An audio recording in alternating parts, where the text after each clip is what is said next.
അപ്പോ ഇന്നലെ വയനാട്ടില് നമ്മുടെ പിണുവാശാൻ സഖാവ് പിണറായി വിജയൻ എത്തിയിട്ടുണ്ടായിരുന്നു. ഹെലികോപ്റ്ററൊക്കെ പിടിച്ചാണ് അവിടെ എത്തിയത്. അപ്പൊ എത്തി ക്യാമ്പുകളിലേക്ക് ചെന്നു. ക്യാമ്പുകളുടെ അകത്തേക്കൊന്നും ആശാന് കയറാൻ പറ്റില്ല. കാരണം ആശാന്റെ കാലിലൊക്കെ ചെളി ആയതുകൊണ്ട് ആശാൻ അകത്തോട്ട് കയറാൻ പറ്റിയില്ല. ഇനി അകത്തോട്ട് കയറി അകമൊക്കെ വൃത്തികേടാക്കണ്ടല്ലോ എന്ന് വിചാരിച്ചിട്ട് നല്ല മനസ്സുള്ള ആശാൻ അകത്തോട്ട് കയറിയില്ല. വളരെ നല്ല കാര്യം. അപ്പൊ എനിക്കൊരു ചോദ്യം എന്റെ മനസ്സിൽ വന്നു, പിന്നെ എന്തിനാണ് ഇവിടുന്ന് ഈ ഹെലികോപ്റ്ററൊക്കെ പിടിച്ച് മറ്റേ വള്ളവും വലയൊക്കെ ആയിട്ട് അണ്ണൻ അങ്ങോട്ടേക്ക് തള്ളിപ്പോയെന്നുള്ളത്. അവിടെ ചെന്നിട്ട് അകത്തുള്ളവരെ കാണാനൊന്നും വയ്യ, കാലിൽ ചെളി ആയതുകൊണ്ട് കയറാൻ പറ്റിയില്ല. പുറത്ത് നിന്നിട്ട് മാധ്യമങ്ങളോടൊക്കെ ടാറ്റ ബൈ ബൈ ഒക്കെ പറഞ്ഞിട്ട് അണ്ണൻ പോയി. ഇങ്ങനെയുള്ള കാര്യങ്ങൾക്കൊക്കെയാണ് അണ്ണൻ അങ്ങോട്ടൊക്കെ ചെന്നത്. ഞാൻ ആലോചിച്ചു, എന്തിനാണ്, അതിന്റെ ആവശ്യമുണ്ടോ? വെറുതെ ഇവിടുന്ന് ഷോ കാണിക്കാൻ അവിടെ വരെ പോകേണ്ട കാര്യമുണ്ടോ? അതുപോലെ തന്നെ നമ്മുടെ രാഹുൽ ഗാന്ധിജിയും ഉണ്ടായിരുന്നു. രാഹുൽ ഗാന്ധിജിയും കുറച്ചുകൂടെ വലിയ മോഡാ. രാഹുൽ ഗാന്ധിജി കുറെ ആളുകളുമായിട്ട് രാഹുൽ ഗാന്ധിജി അതിന് മുന്നേ പറഞ്ഞു എന്നൊക്കെ ഞാൻ കേട്ടു. അതായത് ഞാൻ വരുന്നതുകൊണ്ട് തന്നെ ഒരുപാട് സുരക്ഷാ പ്രവർത്തനങ്ങളൊന്നും വേണ്ട, ആരെയും ബുദ്ധിമുട്ടിക്കരുത് എന്നൊക്കെ അണ്ണൻ അവിടെ പറഞ്ഞിട്ടുണ്ടായിരുന്നൊക്കെ കേട്ടു. എന്നിട്ടും അണ്ണൻ മറ്റേ പാലത്തിൽ കൂടെ, അണ്ണൻ എവിടെയാ ചെന്നതെന്നറിയോ? അണ്ണൻ മറ്റേ പട്ടാളക്കാർ ആർമിക്കാർ മറ്റേ ബ്രിഡ്ജ് ഉണ്ടാക്കിയല്ലോ, ആ ബ്രിഡ്ജിൽ കൂടെ ഒക്കെ കയറി അണ്ണൻ അപ്പുറമൊക്കെ പോയി.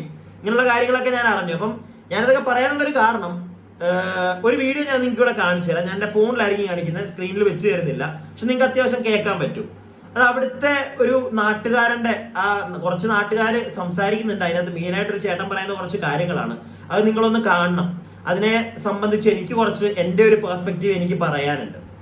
അതുപോലെ തന്നെ ഞാൻ നേരത്തെ ഈ ഒരു സാധനം കാണുന്നതിന് മുന്നേ ഞാൻ ആലോചിച്ചൊരു കാര്യമുണ്ട്. അതായത് വാർത്താ മാധ്യമങ്ങൾ വഴി ഞാൻ അറിഞ്ഞതാണ്, ഈ കാഴ്ചക്കാരൊന്നും അങ്ങോട്ടേക്ക് തള്ളിക്കേറി ചെല്ലരുത്. അതായത് അവിടെ ബുദ്ധിമുട്ടാണ് അങ്ങനെ ചുമ്മാ കുറെ ആളുകൾ കയറി ചെന്ന് കഴിഞ്ഞാൽ. എനിക്കത് മനസ്സിലായി, പ്രോപ്പറായിട്ട് അത് വാർത്താ ചാനൽ വഴി അറിഞ്ഞു. അത് നല്ല രീതിയിൽ വാർത്താ ചാനലുകൾ വഴി പുറത്ത് വരുന്നുണ്ട് ഉള്ള കാര്യം. അങ്ങനെ ഒരുത്തരും അങ്ങോട്ട് ചുമ്മാ തള്ളിക്കേറി പോകേണ്ട കാര്യമില്ല. ഞാനും അത് ആലോചിച്ചു. അപ്പോ ശരിയാണ് അവർ പറയുന്നത്, വെറുതെ അങ്ങോട്ട് പോകണ്ട, അങ്ങനെ കാണികളായിട്ട് ചെല്ലരുത്. അത് കൂടുതൽ ബുദ്ധിമുട്ടുണ്ടാക്കും. കാരണം ആംബുലൻസ് ഒക്കെ പോകുമ്പോഴും എല്ലാവരും കൂടി അങ്ങോട്ടേക്ക് ചെന്ന്, രക്ഷാപ്രവർത്തനമാണെങ്കിൽ പോലും ഒരു പരിധിയിൽ കൂടുതൽ ആൾക്കാർ ചെന്ന് കഴിഞ്ഞാൽ അത് ഭയങ്കര ബുദ്ധിമുട്ടാവും. ഉള്ള രക്ഷാപ്രവർത്തനം പോലും മാന്യമായിട്ട് നടക്കുകയില്ല. അങ്ങോട്ടും ഇങ്ങോട്ടും തള്ളും മുന്തും ബഹളവും. ഒരുപാട് വണ്ടികൾ ചെന്ന് കഴിഞ്ഞാൽ ചിലപ്പോൾ ആംബുലൻസിന് പോകാൻ പറ്റില്ല. ഈ ഭക്ഷണ സാധനങ്ങൾ കൊണ്ട് വരുന്ന വണ്ടികൾ അതൊരു ബുദ്ധിമുട്ടായി മാറും. ഇതൊക്കെ ഞാൻ ആലോചിച്ചിരുന്നു. അതുപോലെ തന്നെ ഈ VVIPകളൊക്കെ അങ്ങോട്ടേക്ക് തള്ളി ചെല്ല് കയറുന്നത്, അതും ഞാൻ ആലോചിച്ചു. എന്തിനാണ് ഇവർ അങ്ങോട്ട് പോകുന്നത്? ഇപ്പൊ ഈ രാഹുൽ ഗാന്ധിജിയൊക്കെ അങ്ങോട്ട് എന്തിനാണ് ചെന്നത്? ഓക്കെ, അവിടുത്തെ MP ആണ്, ഓക്കെ. പക്ഷെ ചെന്നിട്ട് എന്തെങ്കിലും ഗുണമുണ്ടോ? അവിടെ ചെന്നിട്ട് നമ്മുടെ മൺവെട്ടി എടുത്തിട്ട് മണ്ണ് അങ്ങോട്ട് വെട്ടി മാറ്റി ഇടുവോ? അല്ല, എനിക്ക് അറിയാൻ പാടില്ല. ഇവര് ചെല്ലുന്ന കൊണ്ട് അവിടെ നടക്കുന്ന രക്ഷാപ്രവർത്തനങ്ങൾ സ്ലോ ആവുക. അത് ആർക്കെങ്കിലും അവര് മനസ്സിലാക്കുന്നുണ്ടോ എന്ന് എനിക്കറിയത്തില്ല. ജനങ്ങൾ കാണുന്നത് നിങ്ങൾക്ക് മനസ്സിലാവുന്നുണ്ടോ? അവിടുത്തെ ആളുകൾ അത് സംസാരിച്ചു തുടങ്ങി. ഞാൻ ഈ ഒരു ക്ലിപ്പ് കാണിച്ചു തരാം നിങ്ങൾക്ക്. ഞാൻ സ്ക്രീനിൽ കാണിക്കുന്നില്ല, വേറൊരു ചാനലിൽ വന്നതാണ്. കോപ്പിറൈറ്റ് വയ്യ പണി മേടിക്കാൻ. അതുകൊണ്ട് ഞാൻ നിങ്ങൾക്ക് ഇവിടെ കാണിച്ചു തരാം. നിങ്ങളൊന്ന് കാണാം, നിങ്ങൾക്ക് അത്യാവശ്യം കാണാൻ പറ്റും. എന്നിട്ട് നമുക്ക് സംസാരിക്കാം. ഒറ്റ കാര്യം പറഞ്ഞുതരാം. ഏലവയൽ ബസ് സ്റ്റോപ്പ് മുതൽ ഇവിടെ വരെ നടന്നു വരിക. രണ്ട് സൈഡിൽ ഡിപ്പാർട്ട്മെന്റ് വണ്ടി ഉണ്ട്. ഓരോ വണ്ടിയിൽ 3 ആൾക്കാർ വീതുണ്ട് ഇരിക്കണേ, പൊതിച്ചോറും തിന്നിട്ട്. ഇവര് കുറ്റം പറയല്ല, ഇവര് പോയിട്ട് വേറെ എന്തെങ്കിലും പരിപാടി ചെയ്യട്ടെ. ആവശ്യമുണ്ടെങ്കിൽ വിളിക്കാം. ഇവിടെ നല്ല നല്ല സംഭവങ്ങളുണ്ട്. അത് നന്നാക്കി എടുക്കാൻ വേണ്ടിട്ട് ഇവിടുത്തെ ആൾക്കാർക്ക് വരണം. അതിനൊക്കെ നാശാവുന്ന സാധനങ്ങളുണ്ട്. മറ്റന്നാൾ അതിന്റെ വീട്ടിൽ ആൾക്കാർ വന്നിട്ട് കടയിൽ നിന്ന് സാധനം മേടിക്കാൻ വേണ്ടിട്ട് പറ്റില്ല. ഇവിടുന്ന് മേപ്പാടിക്ക് സാധനം മേടിക്കാൻ വേണ്ടി പോയി എന്റെ അടുത്ത് എന്റെ ആധാർ കാർഡ്, എന്റെ ID കാർഡ്, എന്റെ മറ്റേ കാർഡ്, എന്റെ മറിച്ച കാർഡ് എല്ലാം ചോദിക്കും. എന്തിനാണ്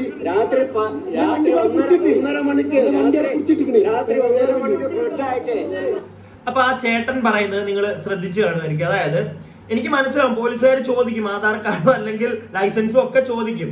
പക്ഷെ ചേട്ടൻ പറയുന്നത് അവിടെ പോലീസുകാർ വരിയായിട്ട് പോലീസുകാർ നിൽക്കുന്നു, അവരെ 3 നേരം ഇരുന്ന് കഴിക്കുന്നുണ്ട്. എന്താണ് ഇവർ പറയുന്നത്? നമ്മൾ കണ്ടതാണ് ഈ റിപ്പോർട്ടർമാര് ഈ ദുരന്ത മുഖത്ത് നിന്ന് അവിടെ ആളുകൾ അവിടുന്ന് ഡിക്ക് ചെയ്ത് ഓരോ മൃതദേഹങ്ങൾ എടുക്കുമ്പോൾ അവര് ഭക്ഷണം കഴിക്കാതെ നിൽക്കുന്ന ഒരുപാട് ആളുകളുണ്ട്. ഇവിടുന്ന് അവിടെ ചെല്ലുന്ന പോലീസുകാർ 3 നേരം നല്ല വൃത്തിക്ക് കഴിക്കുന്നുണ്ടെന്നാണ് അവിടെയുള്ള ആളുകൾ അപ്പൊ പറയുന്നത്. അത് ആയിക്കോട്ടെ, ഞാനൊന്നും പറയുന്നില്ല.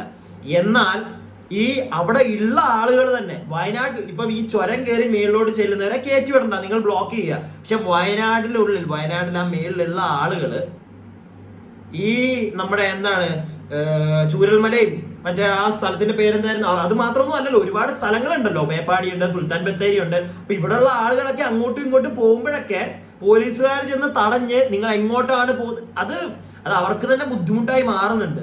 അതൊന്ന് മനസ്സിലാക്കിയാൽ കൊള്ളാം ഇവിടുത്തെ നിയമപാലകരൊക്കെ. അവിടെ ഉള്ളവരെ നിങ്ങൾ ഇങ്ങനെ മറ്റേ അങ്ങോട്ട് പിടിച്ച് ഞെരുക്കി വെക്കാൻ നോക്കരുത്. അവരൊന്നാമത് പൊട്ടിത്തെറിച്ച് നിൽക്കുകയാണ്. എല്ലാം പോയി നിൽക്കുന്നവരാണ് അവിടെ നിൽക്കുന്ന പല ആളുകളും. അവരപ്പോ അവരുടെ കാര്യത്തിന് പുറത്തേക്ക് പോകുന്നു, അവർ ഭക്ഷണങ്ങൾ എടുക്കാൻ പോകുന്നു. ആ സമയത്ത് എന്നിട്ട് നിങ്ങളുടെ ലൈസൻസ് കാണിക്ക്, നിങ്ങളുടെ മറ്റേത് കാണിക്ക്, നിങ്ങളുടെ തുണി ഇങ്ങനത്തെ പരിപാടിക്ക് നിൽക്കരുത്. വളരെ മോശമാണത്. എനിക്ക് ആ ചേട്ടൻ പറയുന്നത് കേട്ടപ്പോൾ എനിക്ക് മനസ്സിലായ ഒരു കാര്യം അതാണ്.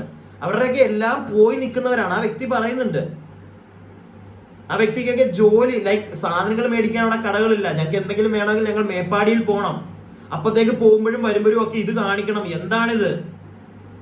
ബുദ്ധിമുട്ടുണ്ടാക്കരുത് ആളുകൾക്ക്. പോലീസുകാർ അവരുടെ പണി വൃത്തിയായിട്ട് ചെയ്യുന്നുണ്ടായിരിക്കും, എനിക്ക് മനസ്സിലാവുന്നുണ്ട്. പക്ഷെ അവിടെ ഉള്ളവർക്ക് അതൊരു ബുദ്ധിമുട്ടായിട്ട് മാറരുത്. അത് ഇവിടുന്ന് തള്ളിക്കയറി ചെല്ലുന്ന നിങ്ങൾ ജനങ്ങളെ പറ്റി ഇവിടെ നിന്നും ആരും അങ്ങോട്ട് തള്ളിക്കയറി ചെല്ലുന്നത് നിങ്ങൾ പോലീസുകാരൊക്കെ പറയുമായിരിക്കും. അതുപോലെ തന്നെ നിങ്ങളും ഒരു പരിധിയിൽ കൂടുതൽ അവിടെയുള്ള ജനങ്ങളുടെ ഇടയിലോട്ട് തള്ളിക്കയറി ചെല്ലണ്ട. അവർക്ക് കുറച്ചെങ്കിലുമൊക്കെ അവർക്കും അറിയാലോ കാര്യങ്ങൾ ചെയ്യാനായിട്ട്. കാരണം അവിടെ ഈ ഓരോ റെസ്ക്യൂ പ്രവർത്തനത്തിന് കൂടുതൽ ഇറങ്ങുന്നത് പോലീസുകാരാണോ? എൻ്റെ ഒരു സംശയമാ. ഉണ്ട്, ഇല്ല എന്നല്ല, പക്ഷെ അവിടെയുള്ള ആളുകൾ തന്നെയല്ലേ കൂടുതലും ഇറങ്ങുന്നത്. പട്ടാളക്കാർ ചെന്നു 2-3 ദിവസം നിന്നു, അവര് പോന്നില്ലേ? പാലത്തിന്റെ ഒക്കെ പണി കഴിഞ്ഞപ്പോ അവര് തിരിച്ചു പോയില്ലേ? ഇല്ലേ? നിങ്ങളും കുറച്ചു പേരവിടെ നിൽക്കണം. ഇവര് പറയുന്നത് തീരെ ഇപ്പൊ പോലീസുകാർ അവിടെ വേണ്ടെന്നാണ്. ഒരിക്കലും ഞാനത് പറയില്ല. പോലീസുകാരുടെ ആവശ്യം അവിടെ ഉണ്ട്, പോലീസുകാരുടെ ഒരു മേൽനോട്ടം വേണം. പക്ഷെ അത് അവിടെ ഇത്രയും പ്രശ്നം ഫേസ് ചെയ്ത് നിൽക്കുന്ന ആൾക്കാരെ ഭരിച്ചുകൊണ്ടാവരുത്, അവരെ ഭരിപ്പിക്കാൻ ചെല്ലരുത്. അവരുടെ കയ്യിൽ നിന്ന് പോയി നിൽക്കുകയാണ്, അവരെന്തും ചെയ്യും. അതൊന്ന് മനസ്സിലാക്കാൻ പറ്റണം അവിടെയുള്ള പോലീസുകാർക്ക് എന്നാണ് എൻ്റെ ഒരു ബാക്കി. ജനങ്ങളെ വന്നത് ഒന്നും പറയണ്ട. ഒറ്റ കാര്യങ്ങൾ നിങ്ങളെ ന്യൂസിൽ പറഞ്ഞാൽ മതി. ഞങ്ങൾക്ക് ഇപ്പൊ നിലവിൽ ഡിപ്പാർട്ട്മെന്റ് എന്തില്ല, ഡിപ്പാർട്ട്മെന്റ് ആവശ്യമില്ല. ഒരു പുറകെ പോയിട്ട് അവർക്ക് വേറെ എന്തൊക്കെ പരിപാടിയുണ്ട്. ഇവർക്ക് നാട്ടിൽ വേറെ കൂട്ടി പോലീസിൽ പോയിടും, എല്ലാ പോലീസ് ചൂരവരാണ്. ഇവിടെ വേണ്ട, പോയിക്കോളൂ. അത് ഞങ്ങൾക്ക് ആവശ്യമുണ്ടെങ്കിൽ ഞങ്ങൾ വിളിച്ചോണ്ട്, ആവശ്യമുണ്ടെങ്കിൽ ഞങ്ങൾ എന്താക്കും, പോലീസിന് സഹായം ആവശ്യമുണ്ടെങ്കിൽ ഞങ്ങൾ വിളിക്കും. ഇല്ലാത്തപ്പോ എല്ലാം വെറുതെ വേണ്ട. 2 സൈഡിൽ കൂടി നിങ്ങൾ പോയി നോക്കി. ഇപ്പൊ അവിടുന്ന് ഒരുത്തൻ പറഞ്ഞ കാര്യമാണ് പാലത്തുമ്പോ കൂടെ VIP അയാൾക്ക് ഉണ്ടാക്കിയതാ പാലം. പാലത്തുമ്പോ കൂടെ VIP വഹിക്കണത്. ഞാൻ അയാളെ പാർട്ടിക്കാരനാ, അയാളെ ജയിപ്പിച്ച് നാട്ടുകാരാണ്. ഇവിടുന്നാണ് അയാളെ ജയിപ്പിച്ച്. ഞങ്ങളിപ്പോ പറഞ്ഞു ഞങ്ങൾക്ക് MLA വേണ്ട, MP വേണ്ട, ഇപ്പൊ ഇങ്ങോട്ട് വേണ്ട. മേപ്പാടി പോയിട്ട് ക്യാമ്പിലൊക്കെ പോയിട്ട് എന്താക്കി ആൾക്കാരെ നോക്കുക, ചായ ചെയ്യാം. ആ വെള്ള താഴത്ത് വന്നവന്റെ മേത്ത് ചളിയൊക്കെ നോക്കി, ഒരു തുള്ളി ചളിയൊക്കെ നോക്കിങ്ങളൊന്ന്. നിങ്ങളുടെ മേത്തിൽ എന്തെങ്കിലും സാറായാലും മേത്തേക്ക് നോക്കി. മാണ്ട ഇവിടെ നിൽക്കുന്ന ഡിപ്പാർട്ട്മെന്റ് ആൾക്കാർ മൊത്തം നോക്കി. കുറ്റം പറഞ്ഞിട്ടില്ല, ഇപ്പോൾ കുറ്റം പറയല്ല. ഓലി പോയിട്ട് എന്താക്കട്ടെ, ഈ കട നന്നാക്കണം. ചേട്ടൻ കുറ്റം പറയല്ല ചേട്ടൻ പറഞ്ഞാലും, ചേട്ടൻ പറയുന്നതിനകത്ത് ഞാൻ ഒരിക്കലും ആ വ്യക്തിയെ കുറ്റം പറയില്ല. ആ വ്യക്തിയെ ഞാൻ കുറ്റം പറയില്ല. കാരണം അവരുടെ മനസ്സ് അവരത്രയും കണ്ടു നിൽക്കുകയാണ് അവര്. അതുപോലെ തന്നെ ആ വ്യക്തി പറയുന്നതിനകത്ത് കുറെ കാര്യങ്ങളിൽ കഴമ്പുണ്ട്. അതായത് ആ പാലം അവിടെ ഉണ്ടാക്കിയിട്ടേക്കുന്നു, VIP പോവുക. എന്തിനാ VIP പോകാനാണോ ആ പാലം ഇപ്പൊ അവിടെ ഉണ്ടാക്കിയിട്ടിരിക്കുന്നത്? റെസ്ക്യൂ ടീമിന് പോയി ആളുകളെ രക്ഷപ്പെടുത്താനാണ്. ഇല്ലെങ്കിൽ അതിനകത്ത് ഇപ്പോഴും ഉണ്ട് മൃതദേഹങ്ങൾ കിട്ടാൻ. അവരുടെ ആ മൃതദേഹങ്ങൾ എടുക്കാൻ വേണ്ടിയിട്ടുള്ളതാണ്. അതിനു വേണ്ടിയിട്ടാണ് അത് ഫസ്റ്റ് യൂസ് ചെയ്യേണ്ടത്, അല്ലാതെ VIP-ക്ക് ഉണ്ടാക്കാനല്ല. അതുകൊണ്ട് ദൈവത്തെ ഓർത്ത് ഈ VIP-മാരൊക്കെ നിങ്ങൾ ചെന്നിട്ട് വല്ല ഗുണമുണ്ട്? എനിക്ക് മനസ്സിലാവാത്ത കാര്യം അതാ. ഇപ്പൊ എന്തിനാ നിങ്ങൾ അങ്ങോട്ട് ചെല്ലുന്നത്? മാക്സിമം ഇതൊന്ന് കഴിയട്ടെ. കുറെ ആളുകളും കൂടി, ഇനി കാണാൻ ആളുകളില്ലേ, കിട്ടാൻ ആളുകളില്ലേ, അവരെയൊക്കെ ഒന്ന് രക്ഷപ്പെടുത്തി എടുക്കട്ടെ. ഇല്ലെങ്കിൽ അവരുടെ മൃതദേഹങ്ങളാണെങ്കിലും എടുക്കട്ടെ. അതിനുശേഷം അങ്ങോട്ട് ചെല്ലുക. ഈ VIP-കള് MP ഒക്കെ വേണം, പക്ഷെ ഇപ്പോഴല്ല. ഇനിയിപ്പോ ഇതിപ്പോ നിങ്ങൾ നാളെ, ഞാൻ രാത്രി ഇരുന്നാണ് വീഡിയോ ചെയ്യുന്നത്, നിങ്ങൾ രാവിലെ കാണുമ്പോഴത്തേക്ക് നമ്മുടെ ലാലേട്ടനും നാളെ എത്തുന്നുണ്ട്. ശനിയാഴ്ച ലാലേട്ടനോടെ എത്തുമെന്നാണ് കേട്ടത്. എനിക്ക് ഇപ്പോഴും മനസ്സിലാവുന്നില്ല ലാലേട്ടനൊക്കെ എന്തിനാണ്. ലാലേട്ടൻ ഒരു ലെഫ്റ്റനന്റ് കേണലാണ്, ബട്ട് റൈറ്റ് നഫ് പുള്ളി അവിടെ ചെല്ലുന്നോണ്ട് എന്താണ് ഗുണം? കുറെ ഇടിയും ബഹളവും തിരക്കുമാകും. അതിന്റെ പേരിൽ ചിലപ്പം ഈ റെസ്ക്യൂ ഓപ്പറേഷൻ കുറച്ചു നേരം സ്ലോ ആവും. എന്തിനാ അങ്ങനെയുള്ള കാര്യങ്ങൾ എന്തിനാണ് ചെയ്യുന്നത്? എൻ്റെ ഒരു സംശയം അത്. ഇപ്പോഴല്ല ഒരു VIP അവിടെ ചെല്ലണ്ട. ഇപ്പൊ ചെല്ലേണ്ട VIP-കൾ ദൈവത്തെ ഓർത്ത് നിങ്ങൾ ഈ ഒരു പ്രശ്നം നടന്ന സ്ഥലത്തേക്ക് ചെല്ലാതെ, അവിടെ കുറെ ആളുകൾ ഉണ്ടല്ലോ ക്യാമ്പുകളിൽ, അവരുടെ അടുക്ക ചെല്ലുക. അവരുടെ അടുക്കിലേക്ക് ചെല്ലുമ്പോഴത്തേക്ക് കാലം ചെളി പറ്റിയെന്ന് പറഞ്ഞ് അകത്ത് കയറാതിരിക്കണ്ട. കയറുക, ഒന്ന് അഴുക്ക് പറ്റിയാലും കുഴപ്പമില്ല, അവരത് തുടച്ചു കളഞ്ഞോളും. പക്ഷെ നിങ്ങൾ അതിനകത്ത് കയറി ചെന്ന് അവരെ ഒരു വാക്ക് പറഞ്ഞാൽ മതി. ഒരു വാക്ക് പറഞ്ഞാൽ മതി, നമുക്കെല്ലാം ശരിയാക്കാം, നിങ്ങൾക്കൊന്നും നഷ്ടപ്പെട്ടിട്ടില്ല, ഞങ്ങൾ കൂടെ ഉണ്ട്, ഇങ്ങനെ എന്തെങ്കിലുമൊക്കെ എല്ലാം ഒന്നും ചെയ്തു കൊടുക്കാൻ പറ്റില്ലായിരിക്കും. പക്ഷെ അങ്ങനെ ഒരു വാക്ക് മതി അവരൊന്ന് സമാധാനപ്പെടാൻ, ഒരു 10 മിനിറ്റെങ്കിലും അത് ചെയ്യുക. അല്ലാതെ ഐ എം സോറി ബാക്കി. കാരണം എനിക്കും ഫീൽ ചെയ്യുന്നുണ്ട് ഭയങ്കരമായിട്ട്. എന്തുകൊണ്ടാണെന്നറിയോ, എനിക്കറിയാം നിങ്ങൾക്ക് എല്ലാവർക്കും ഫീൽ ചെയ്യുമെന്ന്. ഞാൻ ഈ വീഡിയോ ചെയ്യുന്നതുകൊണ്ട് എനിക്ക് ഇതിനകത്തൊന്നും ഞാൻ ഇല്ലാന്ന് പറഞ്ഞാൽ എത്ര പേർക്ക് മനസ്സിലാവാൻ അറിയത്തില്ല, വലിയ ബെനിഫിറ്റ് ഒന്നും ഇല്ല. ഞാൻ വേറൊരു വീഡിയോ ആയിട്ട് ചെയ്യാം എന്ന് വിചാരിച്ചാൽ എന്റർടൈൻമെന്റ് റിയാക്ഷൻസ് ചെയ്യുന്നതല്ലേ, എനിക്ക് അത് ചെയ്താലേ കുറച്ചും കൂടെ ആൾക്കാർ കാണുന്നതും വ്യൂസ് കിട്ടുന്നതും എനിക്ക് എന്തെങ്കിലും ബെനിഫിറ്റ് ഉണ്ടാവത്തുള്ളൂ. പക്ഷെ ഇതൊക്കെ ചെയ്യുന്നത് ഞാനുമൊക്കെ ഒരുപാട് വീഡിയോകൾ കാണുന്നു, ന്യൂസുകൾ കാണുന്ന കൂടാതെ ഫേസ്ബുക്കിലും യൂട്യൂബിലും ഒക്കെ ആയിട്ട് കുറെ കുഞ്ഞു ക്ലിപ്പ് കാണുമ്പോൾ ഓരോ അപ്പാപ്പന്മാരും അമ്മമ്മമാരും ഒക്കെ ഇരുന്ന് പറയുന്നത് കാണുമ്പോൾ ഉണ്ടല്ലോ, സത്യം പറഞ്ഞാൽ സങ്കടം വരുന്നുണ്ട്. ഒരിച്ച് കണ്ണീര് വരാതിരുന്ന് കാണാൻ പറ്റുന്നില്ല. ഓരോ ആൾക്കാരുടെ കരച്ചിൽ കാണുമ്പോൾ ഉണ്ടല്ലോ, അപ്പത്തേക്ക് ഇങ്ങനെയുള്ള കുറെ എണ്ണങ്ങൾ അവിടെ ചെന്നിട്ട് എനിക്ക് എന്റെ തെറ്റായിരിക്കാം. ഫസ്റ്റ്ലി ഞാൻ ക്ഷമ ചോദിക്കുന്നത്, എന്റെ തെറ്റായിരിക്കാം. എനിക്ക് എങ്ങനെ തോന്നിയെന്നറിയാവോ, കുറെ ചെറ്റകളുടെ പട്ടി ഷോ, അങ്ങനെയാണ് എനിക്ക് തോന്നിയത്. ഞാൻ മാപ്പി ചോദിക്കുന്നത് എല്ലാവരോടും, ഞാൻ പറഞ്ഞ തെറ്റാണെങ്കിൽ. പക്ഷെ എനിക്ക് അങ്ങനെയാ തോന്നുന്നത്. അല്ലാതെ എന്തിനാണ് ഇപ്പൊ അവിടെ പോയി ചെയ്യാൻ പറ്റുന്ന ക്യാമ്പിലുള്ള ആൾക്കാരുടെ കാണിക്ക്, അവരെ പോയി സ്നേഹിക്ക്. അല്ലാതെ ഈ ഉരുൾപൊട്ടി അങ്ങോട്ടേക്ക് ചെല്ലുന്നതും അതൊക്കെ എന്തിന്റെ ഭാഗമായിട്ട് കാണിക്കാനാണെങ്കിൽ ഈ കാട്ടായം ഇപ്പൊ വേണ്ട, അത് വേസ്റ്റ് ആവുക ആ സമയം. ബാക്കി കുറെ പേർക്ക് അത് ചെയ്യാതിരിക്കുക. എന്റെ അഭിപ്രായം ഇത്രേ ഉള്ളൂ. ബാക്കി ഈ കട നന്നാക്കണം. 4 ദിവസം കഴിഞ്ഞ് ജനങ്ങൾ ഇറങ്ങാനാണ് കടനെ പിടിക്ക്. ഈ കട നന്നാക്കണം. ഇത് നന്നാക്കാൻ വേണ്ടി വരുന്നോടത്ത് വരണ്ടാന്ന്. ഞങ്ങൾ എവിടേക്കാ പോവാ? മേപ്പാടി 15 കിലോമീറ്റർ പോയി സാധനം മേടിച്ചിട്ട് മീൻ ഇറച്ചി മേടിച്ചിട്ട് വന്നോ. ഇത് കടയിൽ ചിക്കൻ കട ഉണ്ട്. ഇപ്പൊ ചിക്കൻ മേടിക്കാൻ അവിടെ പോണോ? മേപ്പാടി പോണോ? മീൻ എന്തായാലും കിട്ടൂല. അരി വേണമെന്നുണ്ടെങ്കിൽ നിങ്ങളെ സംഘടനക്കാർ പൊതിച്ചോറ് സാധനം കൊടുത്തതില് എത്ര ദിവസം തരും? എത്ര ദിവസങ്ങൾ തരും? നിങ്ങൾ വെറുതെ ചോദിക്കുകയാണ്. നിങ്ങളെ കൊണ്ട് ചെയ്യാൻ പറ്റുന്ന പരിധി ഉണ്ട്. നിങ്ങളെ പരിധി നിങ്ങൾ പോകില്ലേ? ഞങ്ങൾ എന്താ ചെയ്യേണ്ടി? ഇപ്പൊ എനിക്ക് വരുമാനം വരുന്ന 2-3 സാധനം ഉണ്ട്. റിസോർട്ട് ഉണ്ട്, എന്റെ വണ്ടി ഓടുണ്ട്, നിലച്ചിപ്പത് എന്റെ കയ്യിൽ ഒരു 5000-10,000 ഉണ്ട്. ഇത് തീർന്നു കഴിഞ്ഞ് ഞാൻ എന്താ ചെയ്യേണ്ടി പറഞ്ഞാൽ മതി. എന്റെ പൈസ ഇപ്പൊ എന്താ? ഞാൻ എന്റെ പെങ്ങളെ കടയാണ് കാണുന്നത്. ആ കട തുറന്നിട്ടില്ലെങ്കിൽ ഓളെ പോലെ പട്ടിണിയാ. ആ കട വന്നിട്ട് ഇപ്പൊ തുറന്ന് നന്നാക്കാൻ വേണ്ടി നോക്കിയപ്പോ പറ്റൂല. ഇത് മിലിറ്ററിന്റെ പോലീസിന്റെ കയ്യില. എന്തിനാണ് അത് നന്നാക്കാൻ പാടില്ലാന്ന്? ഞങ്ങൾക്ക് എന്താക്കണം? ഞങ്ങൾക്കും വേണ്ടി ജീവിക്കണ്ടേ? പോയ ആൾക്കാർക്ക് ഗവൺമെന്റ് കൊടുക്കും, ഉറപ്പാ. വീടും കൊടുക്കും, സ്ഥലം കൊടുക്കും. ഞങ്ങൾക്ക് എന്താ തരിക? ഞങ്ങൾക്ക് എന്താ കിട്ടുക? ഞങ്ങളെ വരുമാനം നിലച്ചിക്കണല്ലോ. ഞങ്ങൾക്ക് എന്താ കിട്ടുക? എന്റെ പോരെ പോയിട്ടില്ല, വേറെ ഒന്നും പോയിട്ടില്ല. എന്റെ കുടുംബത്തിന് 62 ആൾക്കാർ പോയിക്കണം. 62 ആൾക്കാർ ഒരിക്കൽ വരുമ്പോൾ തന്നെ എന്റെ കുടുംബം എത്ര ആൾക്കാർ പോയിക്കണേ. ഓർക്കൊക്കെ കിട്ടും, കിട്ടട്ടെ. ഞമ്മക്ക് എന്തെങ്കിലും കൊടുക്കണം എന്നുണ്ടെങ്കിൽ ഞമ്മക്ക് എന്തെങ്കിലും വേണ്ടേ? അതുമില്ല. ഒക്കെ എന്താക്കി. എന്റെ ബാപ്പാക്ക് മീൻ പോകാൻ പറ്റൂല, എനിക്ക് വണ്ടി മറ്റുള്ള പരിപാടിയില്ല, ഏലവയലിന് പുറത്തിറങ്ങാൻ വേണ്ടി പറ്റൂല. എന്നാലും ഏലവയലിലൊക്കെ ഇല്ല ആൾക്കാർ പട്ടിണി ചെയ്യും. എന്താ സംഘടനക്കാരും ആളുകളൊക്കെ എന്തൊക്കെയാണ് സാധനങ്ങൾ കൊണ്ടേ കൊടുത്തു. അവിടെ നിന്ന് പ്രളയം ബാധിച്ചിട്ടില്ല. പക്ഷെ അവർക്ക് മേപ്പാടി പോകാൻ പാടില്ല, ചൂരമല പോകരുത്, പുറത്തിറങ്ങരുത്. ഞങ്ങൾ അണ്ടറിലാണ്. 1:30 ഇത് പൊട്ടിയത്. 1:30 അവിടെ ഉള്ള ആളുകളോട് എന്തിന് ഇത്രയും അങ്ങോട്ടനങ്ങരുത് ഇങ്ങോട്ടനങ്ങരുത്, കട തുറക്കാൻ പാടില്ല? ആ വ്യക്തി ചോദിക്കുന്നതിനകത്ത് എനിക്ക് മനസ്സിലാവുന്നില്ല, എന്തിനാണ് അങ്ങനെയുള്ള റൂളുകൾ നിങ്ങൾ അവിടെ കൊണ്ടുവരുന്നത്? പുറത്തുനിന്നുള്ള ആളുകൾ വരുന്നില്ല എന്ന് പറഞ്ഞു, ഓക്കെ. എനിക്കതെല്ലാം തിരിച്ച് ഓപ്പോസിറ്റ് ചോദിക്കാനായിട്ട് കുറെ കാര്യങ്ങളുണ്ട്. നമ്മൾ പുറത്തുനിന്ന് ആളുകൾ വരുമ്പോഴത്തേക്കാണ് അവിടെ റഷ് വരുന്നത്. VIP വരുമ്പോഴും റഷ് വരുന്നുണ്ട്, വിടുക, അതെല്ലാം വിടുക. പക്ഷെ അവിടെയുള്ള ആളുകൾക്ക് നിങ്ങൾ എന്തിനാണ് ഇത്രയും റെസ്ട്രിക്ഷൻസ് കൊടുക്കുന്നത്? ഇനിയിപ്പം അവിടെ വേറെ എന്തെങ്കിലും ഉരുൾപൊട്ടുന്ന ഒരു സാധ്യത ഉണ്ടെങ്കിൽ അങ്ങനെയുള്ള ഏരിയകളിലേക്ക് പോകാതിരിക്കാൻ നിങ്ങൾ അവരോട് പറയുക. അല്ലാതെ അങ്ങോട്ട് പോരുത്. What is that? കട തുറക്കാൻ പാടില്ല. അവിടെ ഉള്ള ആളുകൾക്ക് ജീവിക്കണ്ടേ? ആ വ്യക്തി ചോദിക്കുന്നത് കറക്റ്റ് അല്ലേ? എത്ര ദിവസം നമ്മൾ കൊടുക്കും? കുറെ ദിവസം കൊടുക്കുകയൊക്കെ നമ്മൾ കൊടുക്കുമായിരിക്കും. അത് കഴിഞ്ഞാൽ അവർക്ക് മുന്നോട്ടുള്ള ജീവിതങ്ങളില്ലേ? അവർക്ക് അതിനുള്ള വഴി നോക്കണ്ടേ? എടോ, ആർക്കാണെങ്കിലും അവർക്ക് സ്വന്തമായിട്ട് എന്തെങ്കിലും ചെയ്യണം എന്നുള്ളൊരു തോട്ടില്ലേ? അതിനെ ക്വസ്റ്റ്യൻ ചെയ്യരുത്, അതിനെ ഇല്ലാതെ ആക്കരുത്. ദൈവത്തെ ഓർത്ത് പോലീസുകാരൊക്കെ കഷ്ടപ്പെടുന്നുണ്ടായിരിക്കും, ഇല്ലാന്ന് ഞാൻ പറയുന്നില്ല. ആർമി വന്നു, കുറെ കാര്യങ്ങൾ ചെയ്തു. പക്ഷെ ആരെയും നമ്മൾ അടിച്ചേൽപ്പിക്കരുത്. ഇവിടെ ഇപ്പൊ അതാണ് നടന്നുകൊണ്ടിരിക്കുന്നത്. കുറെ കാലങ്ങളായിട്ട് ഏതോ ഒരു ഭരണാധികാരിയുടെ കുറെ അടിച്ചേൽപ്പിക്കുന്ന കുറെ കാര്യങ്ങൾ നമ്മുടെ നെഞ്ചത്തോട്ട് വരുന്നുണ്ട്. അതിന്റെ ഒരു പാർട്ടായി പോകരുത് വയനാട്ടിൽ ഇപ്പൊ നടക്കുന്ന ഒരു പ്രശ്നം കൂടെ. ബാക്കി ഇപ്പൊ 1:45 ആളെത്തി എയർവെന്നൊക്കെ ഇവര് 1:45 പോയി, മന്ത്രിമാര് പോയി. ഇതൊക്കെ അനാമ ബോഡികൾ മാന്തി എടുക്കാനുള്ള ബോഡികൾ ഇറ്റാച്ചും ഒരു ജീവനെങ്കിൽ ഒരു ജീവൻ കിട്ടുകയാണെങ്കിൽ അതല്ല നോക്കേണ്ടത്. ബാക്കി ഒരു 5 മിനിറ്റ് അവർക്ക് സൈഡാക്കാം. അതാ ചെയ്യേണ്ടത്. ഇപ്പൊ നാളെ ചൂരമൽക്കാരുമ്പോ കടണ്ട. ആ വ്യക്തി അത്രയും നേരം ആ വ്യക്തി മിണ്ടിയിട്ടില്ല. ജസ്റ്റ് ഒന്ന് ആ ഒരു കാര്യം പറഞ്ഞുള്ളൂ. അതാണ് ഞാനിവിടെ കുറെ നേരം പറഞ്ഞത്. VIP ഒക്കെ മാറി നിൽക്കുക. ഇത് കഴിയട്ടെ, ഈ പ്രശ്നങ്ങൾ കഴിയട്ടെ, എന്നിട്ട് VIP വാ.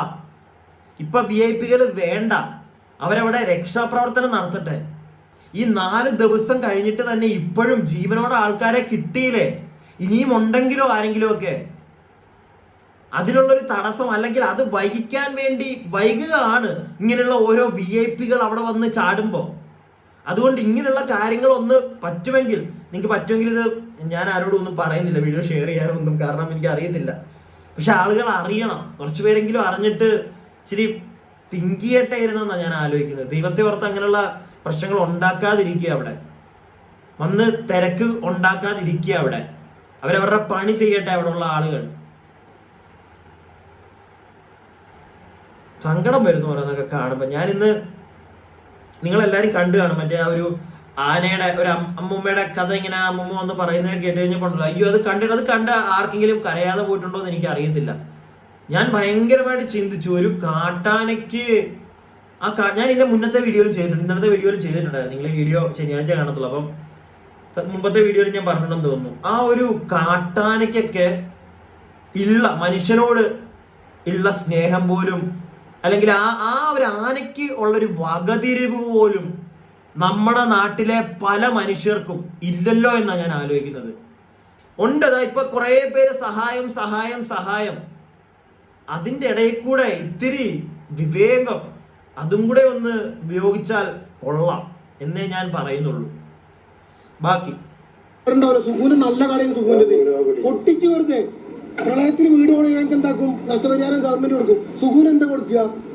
അയാൾ വന്നിട്ട് എന്താ ചെയ്യണ്ടി? റംസീനാന്റെ കട നടക്കുന്നത്. റംസീനാന്റെ കടയിനുള്ളിൽ പൈസ പോകണുണ്ട്, എടുക്കാൻ പറ്റില്ല, കട ഇറക്കാൻ പാടില്ല.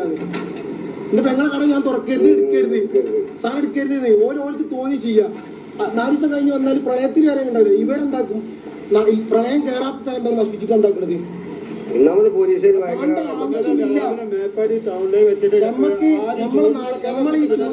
ഇവിടെല്ലാം നാട്ടുകാരും നാട്ടുകാരെ സഹായിക്കാൻ വേണ്ടി വന്ന ഇതേപോലെ സംഘടനക്കാരുണ്ടല്ലോ, പോലും വന്നാൽ തന്നെ എന്താക്കി മതി, ഇല്ലാതെ വേണ്ട.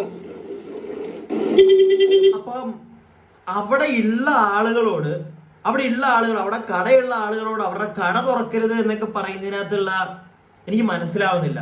അവരുടെ എന്തെങ്കിലും വിലപിടിപ്പുള്ള, ആ ചേട്ടൻ പറയുന്ന പോലെ തന്നെ അവരുടെ ഫോണോ പൈസയോ അതൊക്കെ ഉണ്ടെങ്കിൽ അവരതൊക്കെ തുറന്നെടുക്കട്ടെ.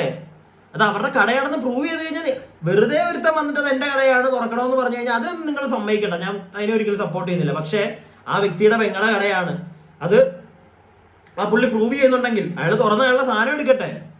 അതിനൊക്കെ എന്തിനാണ് പറ്റില്ല എന്നൊക്കെ പറഞ്ഞുകൊണ്ട് ചെല്ലുന്നത്? എനിക്കതൊന്നും മനസ്സിലാവുന്നില്ല. അതുപോലെ തന്നെ ഇവരിപ്പോ പറയുന്നുണ്ട് പോലീസുകാർ വേണ്ട. ഞാനപ്പോ ആദ്യമേ പറഞ്ഞിരുന്നു, കുറെ പോലീസുകാർ അവിടെ നിന്ന് മാറി കൊടുക്കണം, എന്നാൽ കുറച്ചു പേരുടെ മേൽനോട്ടം അവിടെ വേണം. അത് വേറൊന്നും കൊണ്ടല്ല, കഴിഞ്ഞ ദിവസം ഞാൻ കണ്ടിരുന്നു, ഏതൊരു ചാനലില് സ്വർണം ഒക്കെ അവിടെ നിന്ന് കിട്ടുന്നുണ്ട്. സ്വർണം അങ്ങനെയുള്ള കാര്യങ്ങൾ, പൈസയൊക്കെ ഉണ്ട് അവിടെ. അപ്പൊ അതൊക്കെ ഇത് കറക്റ്റ് ആയിട്ടുള്ള ആരുടെയാണോ അയാളുടെ കയ്യിൽ എത്തണം. അതല്ലാതെ ബാക്കിയുള്ള ആളുകൾ അതിനകത്ത് വന്ന് കൈയിട്ട് വാരി കൊണ്ടുപോവണ്ട. അതിനു വേണ്ടിയിട്ട് അതൊക്കെ ഒന്ന് നോക്കാൻ വേണ്ടിയിട്ട് കുറച്ച് പോലീസുകാർ അവിടെ നിൽക്കുക. അതല്ലാതെ മറ്റേ ഭരണം കാണിക്കാൻ വേണ്ടിയിട്ട് ആരും അവിടെ നിൽക്കേണ്ട കാര്യമില്ല. നാട്ടുകാർ തന്നെ ചെയ്യട്ടെ, അവരാണല്ലോ ഇപ്പൊ കൂടുതലും ചെയ്യുന്നത്. ബാക്കി ആരും ചെയ്യുന്നില്ല എന്ന് ഞാൻ പറയുന്നില്ല. പട്ടാളക്കാരൊക്കെ നല്ല പണിയെടുത്തിട്ടുണ്ട്, പോലീസുകാരും പണിയെടുത്തിട്ടുണ്ടായിരിക്കും. പക്ഷെ ഒരു പരിധിയിൽ കൂടുതൽ അവിടെ ഉള്ള ആളുകളുടെ തലയിൽ കയറി ഭരിക്കാൻ ഇപ്പൊ നോക്കണ്ട. അവരുടെയൊക്കെ ഫുൾ പിടുത്തം വിട്ട് നിൽക്കുമായിരിക്കും. അവരുടെ ചോദ്യങ്ങൾക്ക് നിങ്ങൾക്ക് മറുപടി പറയാൻ പറ്റാത്ത അവസ്ഥ വരും.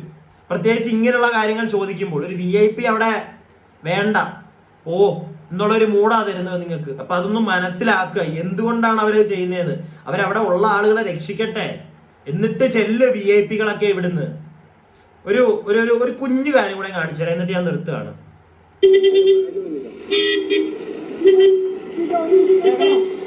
തടയും. ഒരു മിനിറ്റ് കുറച്ച് കാര്യം പറയാനുണ്ട്.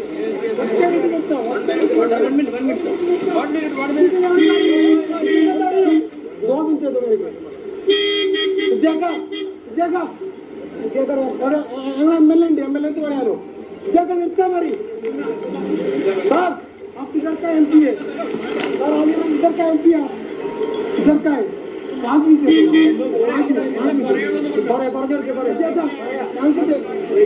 ദയവ് ചെയ്ത് ഞങ്ങൾക്ക് എന്താക്കണ്ട ദയവ് ചെയ്ത് ഞങ്ങൾക്ക് പോലീസും ആൾക്കാരും ഇവിടെ വരില്ല ഇതൊക്കെ നിങ്ങള് MLA യുടെ കാര്യം മറക്കണ്ട നിങ്ങൾ ജയിപ്പിക്കുന്ന ഇവിടുത്തെ ആൾക്കാരാണ് നിങ്ങൾ മറക്കാൻ സ്ഥിതിയാക്കാം അല്ല പോയി എന്താ അങ്ങോട്ട് പോയി തടയാൻ എന്താക്കിയാണ് ബാരിക്കേഡിന്റെ അവിടെ പോയി തടയുണ്ട് എല്ലാവരും തടയും തടഞ്ഞിട്ടേ പോകുള്ളൂ കൊട്ടാളം വന്നാലും പറ്റില്ല വന്നിട്ട് കാര്യം നാട്ടിൽ നിന്ന് പുറത്തിറങ്ങാൻ പറ്റില്ല നിൽക്കലെന്തിനു വന്നതിനോടെ ഇവരെന്തിനു വന്ന് കാൽമ ചളിയാക്കാം എന്ത് കാണാൻ വേണ്ടി വന്നിട്ടാണ് ഞാനിപ്പോ ഒരു കാര്യം ചോദിച്ചോട്ടെ ആ വ്യക്തി തന്നെ പറയുന്നുണ്ട് ആ വ്യക്തി നമ്മുടെ രാഹുലൂട്ടന്റെ പാർട്ടിക്കാരനാണെന്ന് സ്വന്തം പാർട്ടിയിലുള്ളവര് തന്നെ പൊളിഞ്ഞു തുടങ്ങി പുള്ളി ചോദിക്കുന്നിടത്ത് ഞാനിപ്പോ ആ വീഡിയോ കണ്ടപ്പോൾ ആ ക്ലിപ്പ് കണ്ടപ്പോൾ ഞാൻ ഓർത്തൊരു കാര്യമുണ്ട്. അതായത് ആ വ്യക്തി ഹിന്ദിയിൽ ചോദിക്കുന്നത് നിങ്ങൾ ഇവിടുത്തെ MP ആണ് ഒരു 5 മിനിറ്റ് എനിക്കൊരു കാര്യം പറയാനുണ്ടെന്ന് പറഞ്ഞിട്ട് പോലും ആ വണ്ടി അത് പറഞ്ഞ ഉടനെ തന്നെ രാഹുൽ ഗാന്ധി ഇരിക്കുന്ന വണ്ടി അങ്ങ് പോവുകയാണ്. അവിടുത്തെ MPയും MLAയും അടങ്ങുന്ന വണ്ടിക്ക് അവിടുത്തെ ഒരു നാട്ടുകാരൻ പറയുന്ന ഒരു കാര്യം കേൾക്കാൻ വയ്യ, സമയമില്ലതിന്. പിന്നെ എന്തുണ്ടാക്കാനാണ് ഇവനൊക്കെ അങ്ങോട്ട് വന്ന് തള്ളിക്കേറിയത്? സമയം കളയാനോ? റെസ്ക്യൂ ടീമിന്റെ ടൈം കളയാനോ? ആ പാലത്തിലൂടെ അപ്പുറത്തേക്ക് പോകുന്ന അത്രയും നേരം അവിടെ പണിയെടുക്കൽ നടക്കത്തില്ല, ആ ഒരു സമയം കളയാനോ? ഇത് നടന്ന ഇന്ന് തന്നെ അല്ലേ, ഇന്നലെ തന്നെ അല്ലേ എനിക്ക് തോന്നുന്നു ഒരു 4 പേരെ ജീവനോടെ 3 പേരെ ജീവനോടെ കിട്ടിയത്. ഈ 4 പേരെ ഈ 4 ദിവസത്തിന് ശേഷം കിട്ടിയത്. അതുപോലെ ആരെങ്കിലും ഒക്കെ ഇല്ലെങ്കിൽ ഒരു 1-2 മൃതദേഹങ്ങളെങ്കിലും ഈ വന്നു പോയ സമയത്ത് ഇവന്മാരുടെ ഈ VIP ഉണ്ടാക്കലിന്റെ ടൈമിൽ കിട്ടത്തില്ലായിരുന്നു.